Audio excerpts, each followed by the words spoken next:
Thanks always for checking it out. Today on Too Much Neil Young, I have a dirty album, a distorted album, a muddy album, a highly combustible and loose album that is 1990s Ragged Glory.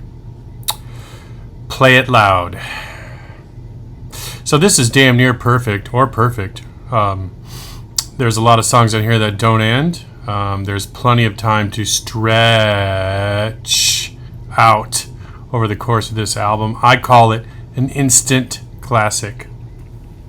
So let me tell you about some of the songs that I like as I proceed to tell you about every song on here. Country Home has crunch and squall. White Line, trashy chords, and high spirits. Also, my favorite lyric from White Line, and that is, that old White Line is a friend of mine. You know I like them automotive tunes that Neil has. How about Fucking Up? That's a blistering tune. Over and over with a killer melody. Love to Burn, it's got 10 plus minutes. That's not the only one. Farmer John, that garage classic. Mansion on the Hill, which B-side I might add is Don't Spook the Horse, if you happen to have that CD single. There's a couple of words you don't hear often.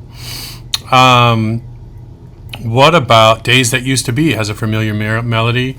And Love and Only Love is another 10 plus minute monster on here. And then finally Mother Earth, which might be the weak point. But you know, it's Neil. That's what he does. He's an environmentalist. He's going to sing some tunes about taking care of Mother Earth. The message could be a lot worse. So, hearing critics complain about the long song outros, do you understand what Crazy Horse is? Or that the songs are too long? Get the fuck out of here, right? There are Taylor Swift records at Target if you need short songs. Or if this was 1990, that would be Janet Jackson. There are Janet Jackson compact discs, maybe cassettes at Target, which songs that are shorter. So, get over it. Anyway, one last note. I happened to see this tour.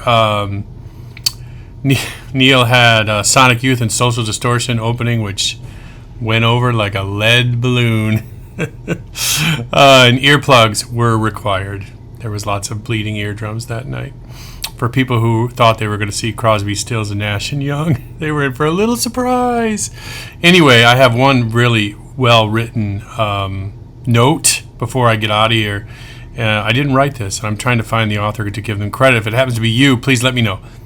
Ragged Glory is an album of atmospheric and musical architecture, affirming the highest expression of 70s motives, enhanced colorfully by an approach to 90s sound. I love it. I wish I could write that well. Anyway, thanks for watching as always. This is Ragged Glory on Too Much Neil Young.